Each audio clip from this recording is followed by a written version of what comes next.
साल 1935 के बाद भारत के क्रांतिकारी इतिहास में सुभाष चंद्र बोस युग का आरंभ होता है।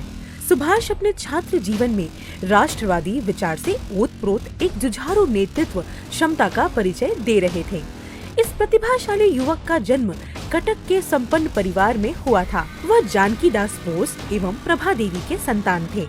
लंदन जाकर सिविल सेवा की परीक्षा पास किया, लेकिन अपने राजनीतिक गुरु देश बंधु चित्तरंजन दास के कहने पर प्रतिष्ठित सिविल सेवा से इस्तीफा देकर गांधी जी के नेतृत्व में असहयोग आंदोलन में शामिल हुए।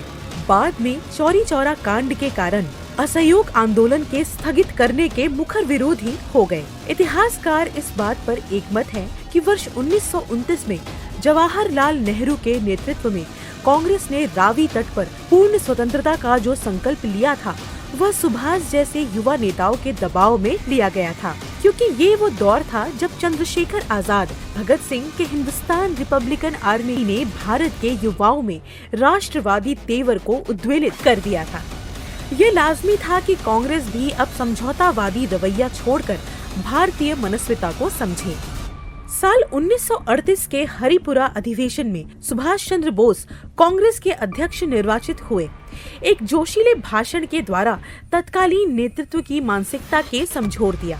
कांग्रेस ने उनके नेतृत्व में भावी भारत के लिए एक आर्थिक दस्तावेज पास किया, जो नेशनल प्लानिंग कमीशन की स्थापना करने का उद्देश्य था।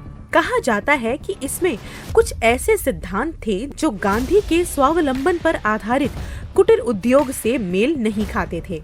यहीं से गांधी एवं सुभाष का वैचारिक मतभेद शुरू हुआ, जो 1939 में त्रिपुरा अधिवेशन में खुलकर सामने आ गया, जब गांधी जी ने पट्टामी सीतामरण की हार को अपना हार माना तथा उनके दबाव में कांग्रेस वर्किंग कमेटी के सदस्यों ने इस्तीफा दे दिया।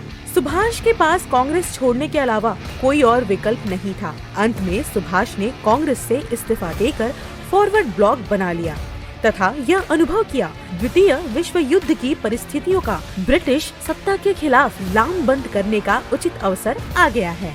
एलाइड पावर के विरुद्ध जर्मनी, इटली तथा जापान की एक्सेस पावर भारत के स्वतंत्रता आंदोलन में सहयोग कर सकती है। 16 जनवरी 1941 को नेताजी नाटकीय ढंग से कलकत्ता से काबुल होते हुए जर्मनी पहुंच गए, जहां हिटलर ने उनको सहयोग का आश्वासन दिया। आगे का घटनाक्रम जानने से पहले भारत के बाहर, खास तौर से उत्तर पूर्व एशिया में भारतीयों द्वारा चलाए जा रहे आजादी के संघर्ष की पृष्ठभूमि जानना जरूरी है। इसी दौरान गांधी जी ने अंग्रेजी शासन के खिलाफ 8 अगस्त 1942 को क्विट इंडिया मूवमेंट का आगाज कर दिया। लाख लोगों की गिरफ्तारी हुई। इस आंदोलन में कांग्रेस से जुड़े समाजवादी नेताओं अरुणा आसफ अली, जयप्रकाश नारायण और डॉक्टर राम मनोहर लोहिया ने नई ऊर्जा का संचार कर स्वतंत्रता आंदोलन को आगे बढ़ाया। इस बैकग्राउंड में एक प्रमुख नाम है रास बिहारी बोस का। रास बिहारी वही क्रांतिकारी थे जिन्होंने अपने युवावस्था में लॉर्ड हार्डिंग्स पर उस समय बम फेंका था, जब 1911 में भारत की राजधानी कलकत्ता, वर्तमान कोलकाता से दिल्ली लाई जा रही थी। रास बिहारी बोस ने बाद में जापान जाकर नागरिकता प्राप्त कर लिया तथा वहां इंडियन इंडिपेंडेंस लीग की स्थापना किया, जिसका उद्देश्य भारत के मुक्ति संघर्ष के लिए भारत के बाहर एक मंच तैयार करना था। उसी समय ब्रिटिश आर्मी के भारतीय अधिकारी मोहन सिंह ने इंडियन नेशनल आर्मी की स्थापना की थी, जिसकी कमान नेताजी सुभाष चंद्र बोस को जापान में 1942 में दी गई। रास बिहारी के वर्ष जनवरी 1943 में निधन के बाद इंडियन इंडिपेंडेंस लीग की जिम्मेदारी पंडित रघुनाथ शर्मा को दी गई, जिन्होंने थाईलैंड में नया हेडक्वार्टर स्थापित किया तथा बाद में संघर्ष के दौर में नेताजी के अनन्य सहयोगी बने। इसी क्रम में एक नाम राजा महेंद्र प्रताप का आता है, जिन्होंने 1915 में काबुल में भारत की प्रथम प्रोविजनल गवर्नमेंट बनाई थी तथा 1940 में जापान में भारत के मुक्ति आंदोलन के लिए सक्रिय रहे। जापान के तत्कालीन प्रधानमंत्री तोजो ने नेताजी को भारत के मुक्ति संग्राम से ब्रिटेन के खिलाफ पूरा सहयोग दिया। जापानी सेना इंडियन नेशनल आर्मी के साथ मिलकर ब्रिटिश सेना पर आक्रमण करती थी। 21 अक्टूबर 1943 का महत्वपूर्ण दिन था, जब नेताजी ने जापान रेडियो से भारत के स्वतंत्रता की घोषणा कर आजाद हिंद सरकार की स्थापना की। In the name of God, I, Subhash Chandra Bose, take the oath that I will die and live for India's freedom. I will always be servant of Mother India. ऐतिहासिक भाषण के बाद गुरुदेव रविंद्रनाथ टैगोर के लिखे गान, जो आज स्वतंत्र भारत का राष्ट्रगान है, प्रथम पंक्ति में परिवर्तन कर यूं गाया गया।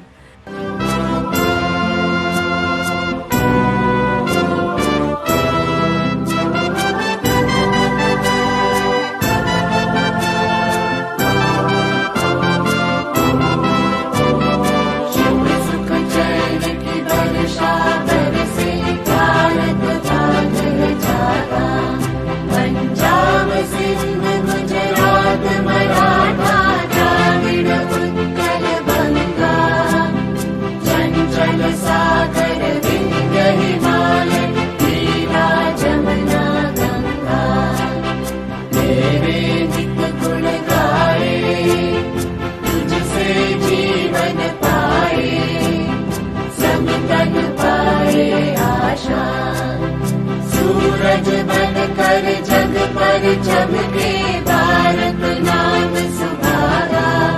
जय हो जय हो जय हो, जय जय जय जय हो।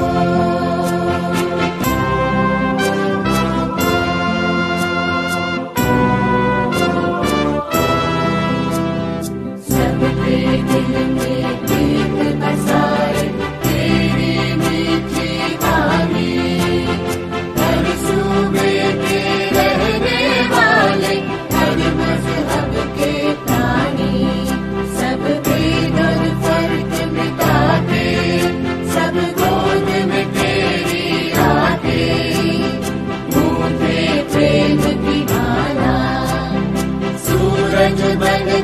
जग पर चमके भारत नाम सुहागा। जय हो जय हो जय हो, जय जय जय जय हो।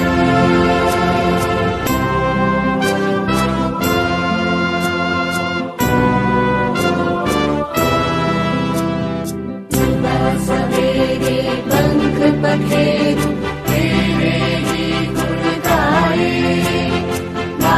भरी भरपूर हवाएं जीवन में रुत लाए। सब मिल जय हिंद पुकारे, जय आजाद हिंद के नारे। प्यारा देश हमारा सूरज बनकर जग पर चमके भारत नाम सुहागा। जय हो जय हो जय हो, जय जय जय जय हो। स्वतंत्र भारत के इस प्रथम सरकार को 11 देशों की सरकारों ने डिप्लोमेटिक रिकॉग्निशन प्रदान किया, जिसमें जापान, थाईलैंड, सिंगापुर जैसे देश शामिल थे।